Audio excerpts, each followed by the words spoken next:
No Box Dance presents Dance Behind the Screen, process production, and social media. Don't forget, say no to the box. Dile no a la caja. 고정관념이란 상자에서 벗어나세요. Hello, and welcome back to Dance Behind the Screen podcast. This is your co-host, Marthea. I am so excited to be back on the mic with you for our 5th season of the show as your host. If you're missing Yejin, Azaria, and Reina throughout this season, don't worry, they're still busy at work behind the scenes of No Box Dance. Last season, we went behind the screen of all things dance and film. And this season, we want to go behind the screen of the business of dance. Our goal this season is to help connect the dots between making work and sharing work with an audience. Enjoy the show! Kristina, I am so excited to have you on our show. In preparing for this interview, I actually learned a lot about you that I didn't know and your fascinating journey. I didn't realize that you had lived in Norway for a period of time, which I can't wait to hear about. You created a curriculum that blends entrepreneurship and arts education and performance. So cool. And you've had so many jobs in arts leadership. I feel like I just know you through different networking events and things like that. So it was really cool to learn more about you. And I can't wait for our audience to hear more about your story. So to start us off, can you introduce yourself and kind of walk us through your career? Oh, yes. So thank you. Thank you for having me. This is really exciting. So I'm Kristina Kirkenaer-Hart. I'm the Director of Cultural Tourism for Visit Dallas. And you're right. It has been an unusual journey getting to this role. If someone had told me that I'd be in this kind of role, I don't know that I would have believed it when I was training to be a dancer. Because you went to NYU and studied dance. I did, yeah. I got my BFA there. So out of school, right out of the gates, I took a job at the National Theatre in Norway. Okay. And was in one of their major productions called Journey to the Christmas Stars, Reisen til julestjernen. And then I returned to New York after completing that job and basically followed around 3 of my favorite choreographers. I took workshops, I went to classes. I was afraid that after having left New York for that period of time, that it was kind of out of sight, out of mind. So I wanted to be back in front of them and make sure that if they were, plug back into the scene, right? Doug Elkins had an opening, and without auditioning, I had worked with him at NYU, and he did know me. So we had a prior relationship, and he just called me and offered me a job, and I said yes on the spot. Didn't ask any questions. I didn't ask how much I'd be paid. I didn't ask any of I just said yes, and then where do you want me and when do you want me kind of thing. And it was great. I performed with him for 3.5 years until the company actually folded. I feel like a lot of dancers' dream is to get that position in a company and be able to tour like that. Yeah, it was funny. I'm a list maker. So I see that about you. Yeah. So it was like I had these goals in my professional career, and all of a sudden, funny enough, 3.5 years is not very long, but I had actually ticked off my entire list. And I then was like, well, do I create a new list? Do I create the same list? Do I start pounding the pavement again? Do I start following choreographers around again? What do I do next? During this period, my grandmother had been running a 50-year-old dance school and professional children's company in Norway. And so this is the moment. That. So dance is like in your blood. Dance runs in your family. Yeah. Yeah, it's innate. I don't know my life without dance, really. But so in that moment, I think she saw an opportunity and was like, do you want to run the school? I'll teach you all the business parts. You can teach, you can learn the business side, and I'll mentor you through that. At the time when the company had folded, and I was like I was just reevaluating, right? Yeah. So she was like, come, take it, do it. And I was newly married. we were like a year into our marriage, and what an exciting adventure too. Totally. We were there for about 7 years total.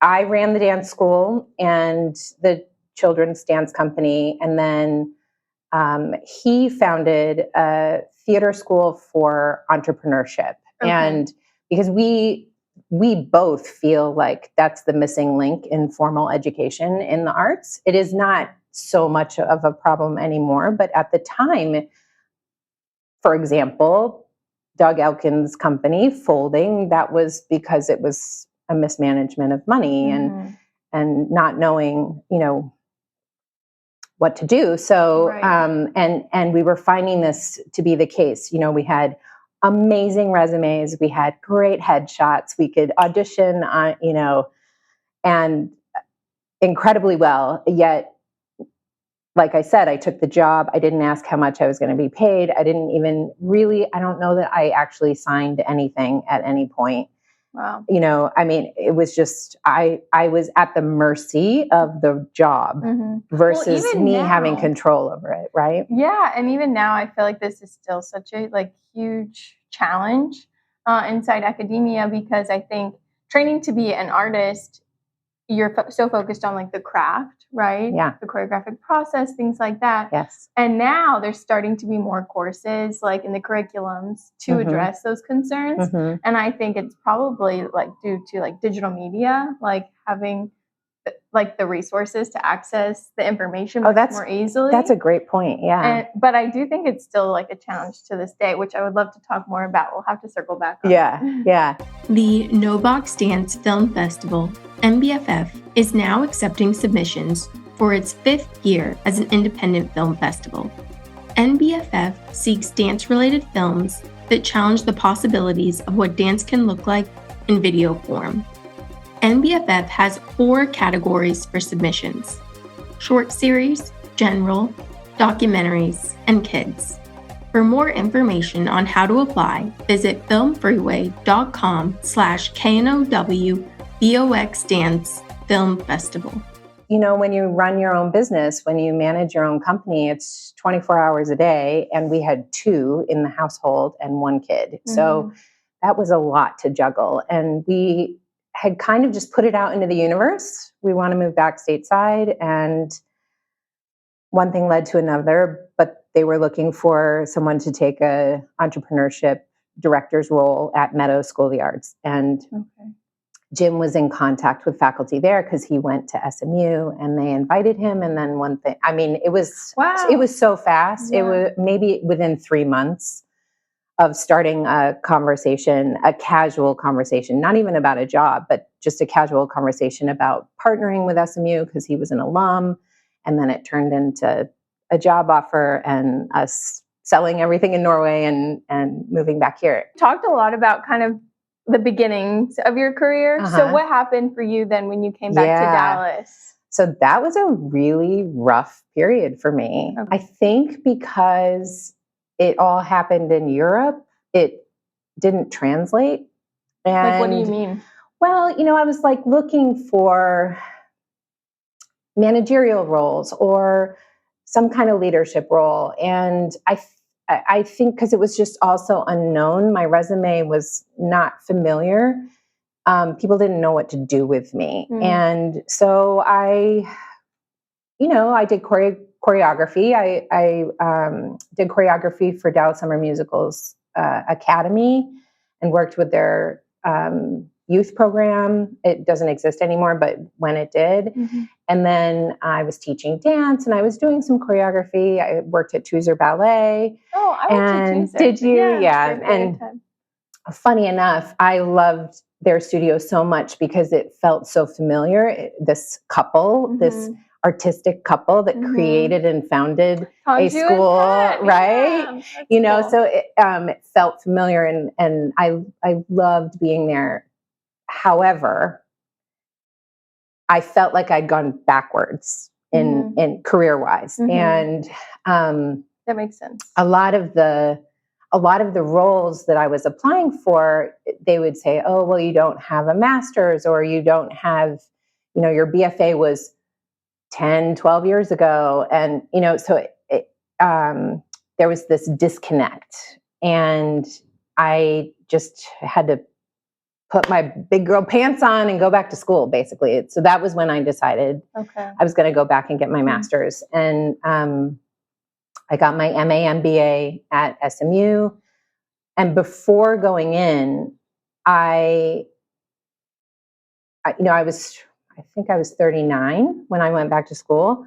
And so I knew that I was going in to be very intentional. I was going to be super intentional about what I wanted to learn, what I wanted to leave with, what was that? And who I was going to network with. Well, mostly I think it was, the MBA was great because it gave me the sort of financial acumen to be able to be in a room with, whether it's like people of finance or lawyers or whatever, and just have a nice basic foundation and have that vernacular to be able to speak. But the MA side that's for nonprofit leadership. And to me, that was key to understand how nonprofits work. Norway doesn't have nonprofit. That's not a thing. That's really kind of an American thing. And so having my master's in that management and leadership, I knew was going to be key to me kind of jump-starting my career. I was just very, very active in connecting with the community here. And the community I, of course, wanted to connect with. I was really passionate about education, so hence Big Thought and Booker T. And then, of course, with my dance background, Titus made sense, and working with Lily. And then I think a week before graduation, Lily called me and had the opening, and I ended up at the Dallas Arts District. So then I started July of that year. I took a pause and we traveled to Israel, and then when I came back, I buckled down and started working there. And I was there for a little over 3 years. And I really attribute a lot of my ability to do the role that I do now to Lily's leadership and mentorship through that time. And I would not be where I am today without her and her support. That's lovely. We're having Lily on the podcast too. No Box Dance is now on Patreon. Gain access to our community resources, early access to Dance Behind the Screen podcast episodes like this one, membership in our creative book club, personalized dance film feedback, and more. Visit patreon.com/KNOWBOXDance to select the membership level that is right for you.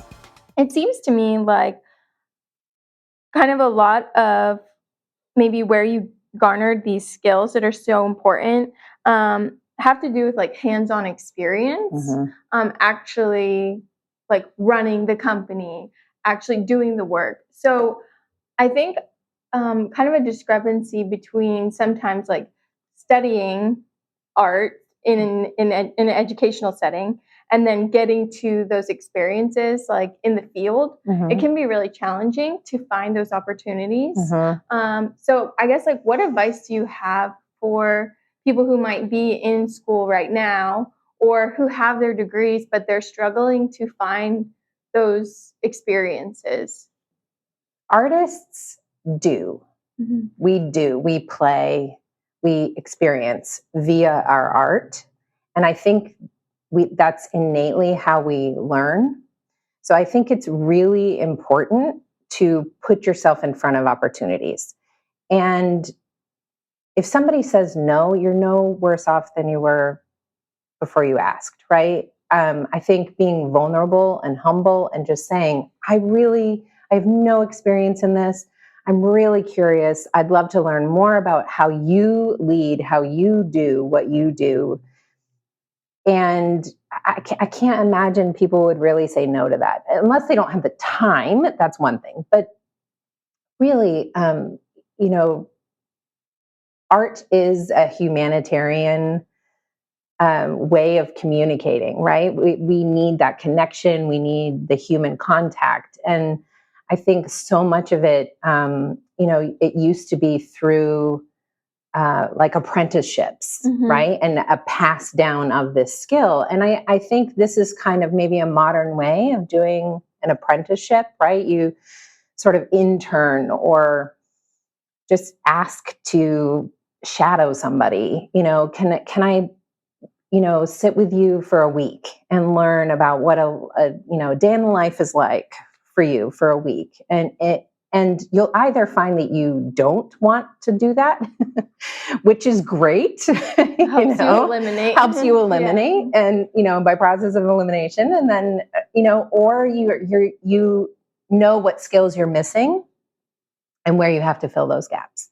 Do you have any like practical strategies that have worked for you, or maybe people who reach out to you now that you're more open to kind of considering chatting with them? So like, for instance, you said cold calling, like with NoBox, we do a lot of cold emailing, like hundreds and hundreds. That's how we actually started the podcast, just by like emailing as many people as we could. Yeah. And whoever responded, we're like, oh, great, come on our show. We're so excited to have you. And that worked really well for us. But do you have any other strategies? Yeah, I think networking is key, really, in this field, just in the arts in general. It's how I got my first dance job. He knew me. I did not have to audition.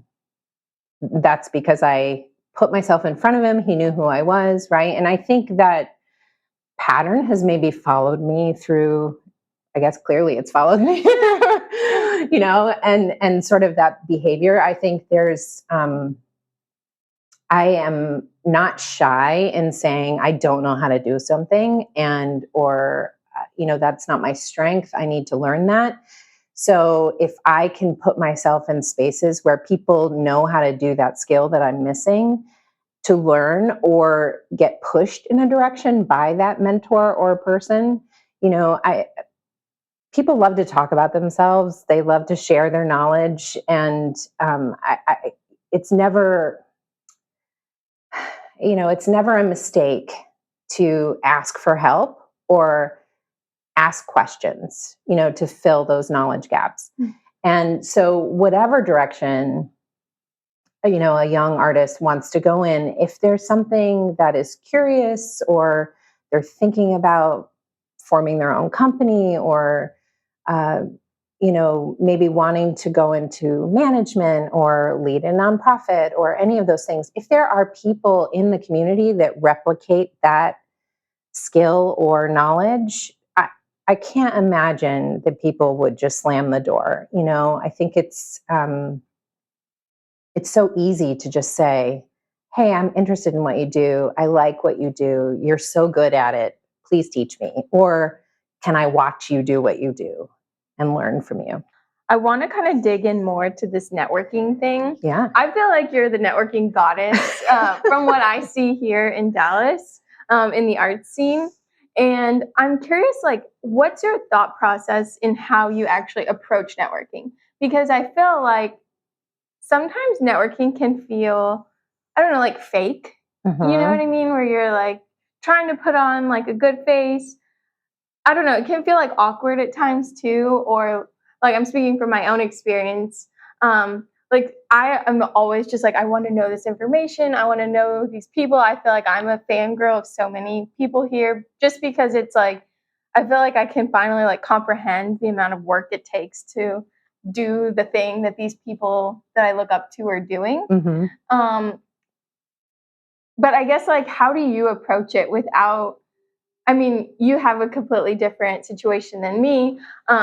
You have your whole career that you've created behind you, but I guess like it can be, I don't know, challenging, I think, for especially like a lot of emerging artists to approach like, even just approach people that they might look up to.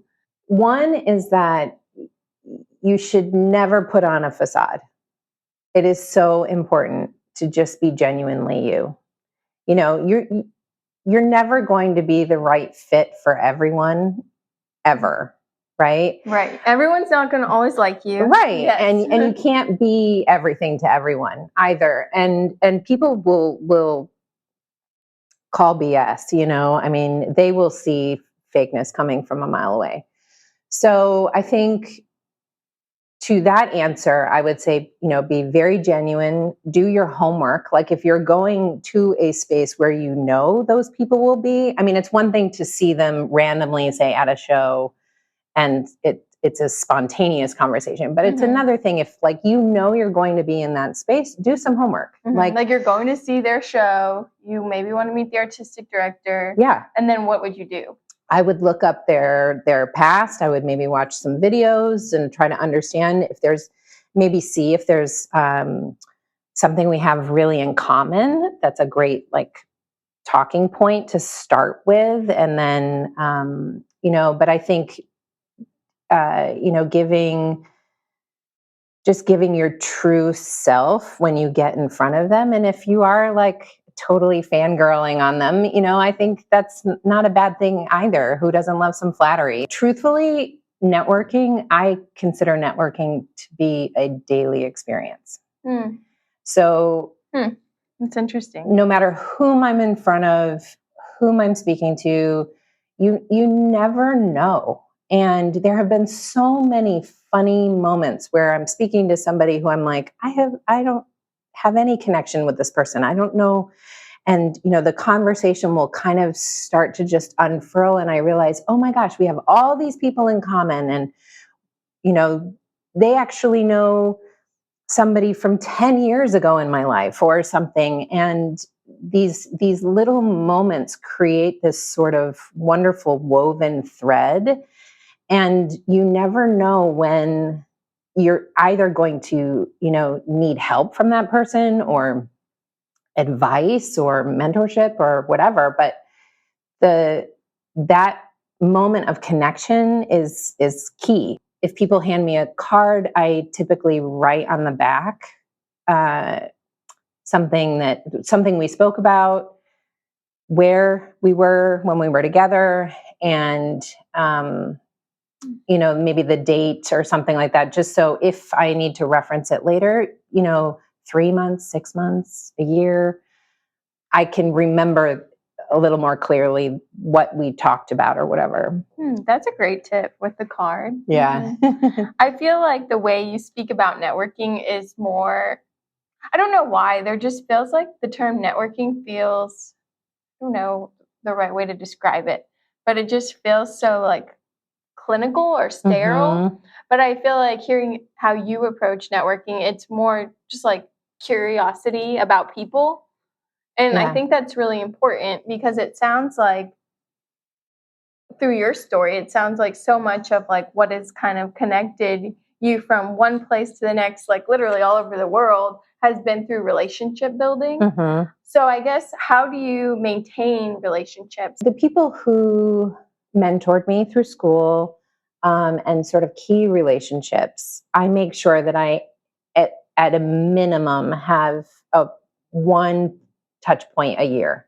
So a nice long lunch or a coffee if that's all I can fit. But I really try, I realize oh, I haven't connected with them in 6 months, and they had this project they were starting, or they were at the last time I saw them, and I'm realizing it's time for me to just kind of connect and see where they are and share where I am. And I think in the arts, it really is this wonderful woven tapestry of where you engage with somebody at some point, and then you leave for a little while, and then you need to engage again, and you leave for a little while, and they're bumping up against others in your network, right? And so your network is kind of like a tree. It gets bigger and bigger and broader and wider, and all those branches going off,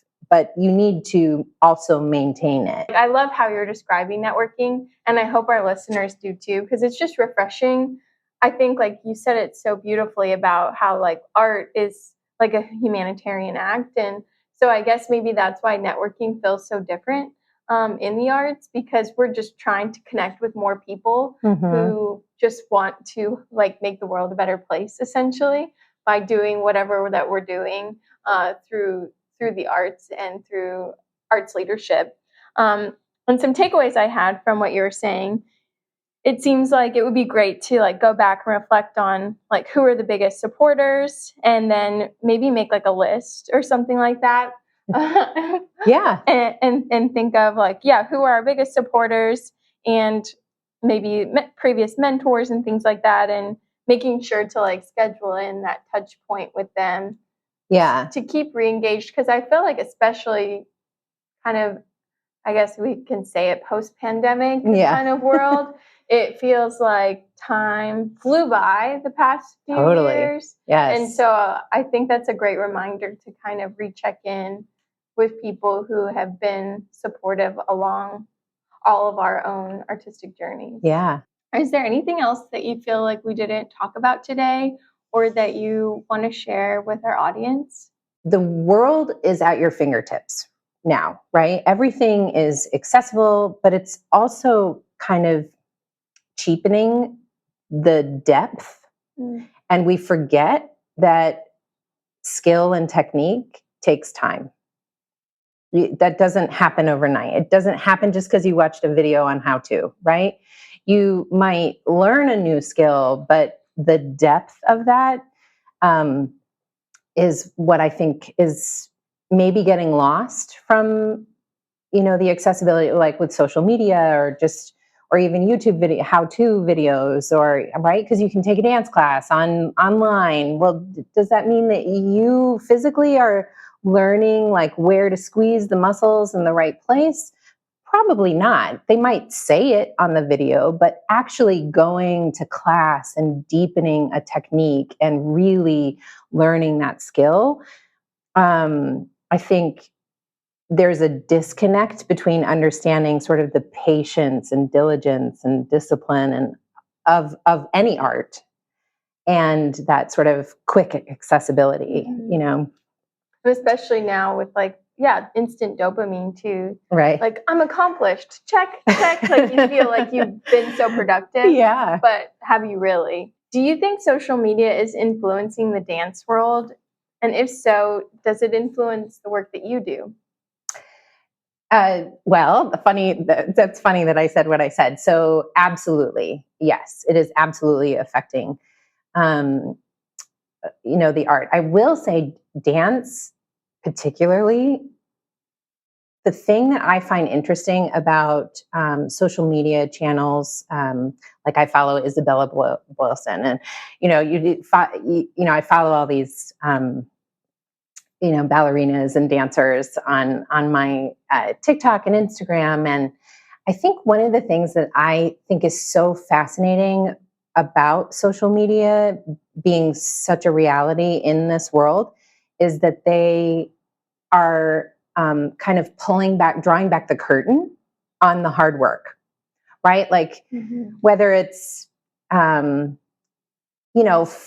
out of a lift, or right, like they're showing those ugly moments, and we as audience without social media always saw this perfection and ease, right? And they make it look so easy. And I feel like social media, for better or for worse, has kind of pulled back that curtain, and they're sharing the good, the bad, the ugly behind the scenes. I guess that's sort of the flip side to what I said about things being so accessible, is that, there's also this sort of unveiling of how hard dance is. I don't dance anymore or choreograph anymore, so I don't know that it affects me personally and how I approach, my work or anything, but I'm raising an artist.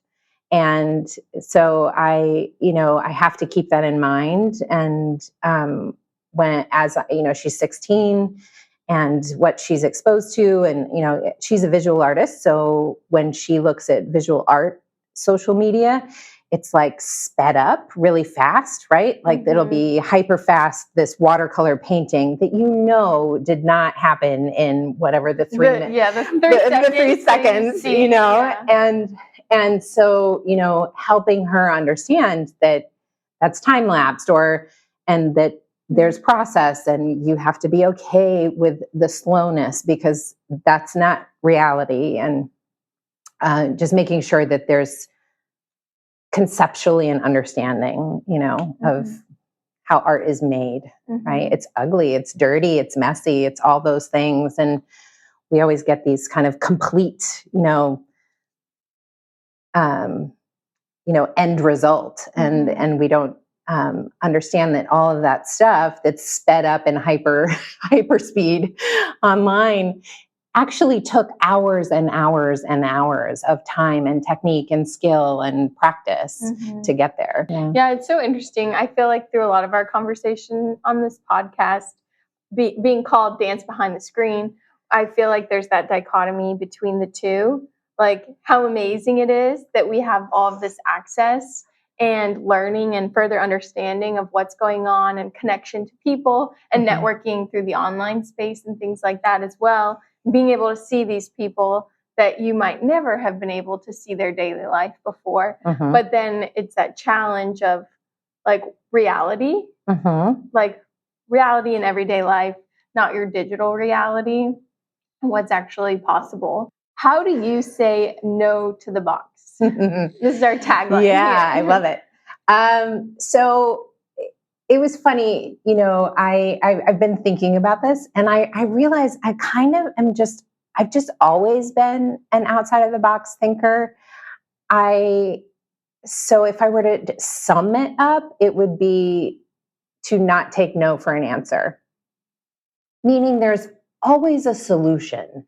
There's always, if somebody says this can't be done, then I would say, well, how can we get there? If this isn't the way, what direction do we need to take? And to me, it's like art, that is art, right? Like as artists, that's maybe innate in us. It's like, well, that's my end goal over there. I need to get there, and I'm going to try this way. And if you bump up against something, you go around, right? And artists are innately out of the box thinkers, some maybe more like wildly creative in getting there. But there's, even in my sort of day to day, if I'm told no, it's, well, then how? It's not like, oh, done, this is over. The last segment of our show is called our Flash 4 segment, where we like to ask all our guests to answer 4 questions in a flash. Are you ready? I think so, yes. Okay. So if you had to recommend a resource to our audience, what would it be? Right now, I'm really into the New Yorker's fiction stories. What was the first dance you saw? Nutcracker, I think. I mean, yeah, that has to be Nutcracker. Do you think social media has a positive influence on the dance world? Yes or no? Yes. What is your favorite social media platform? I say this with an eye roll, TikTok. How can they stay connected with you or see what you're up to with Visit Dallas?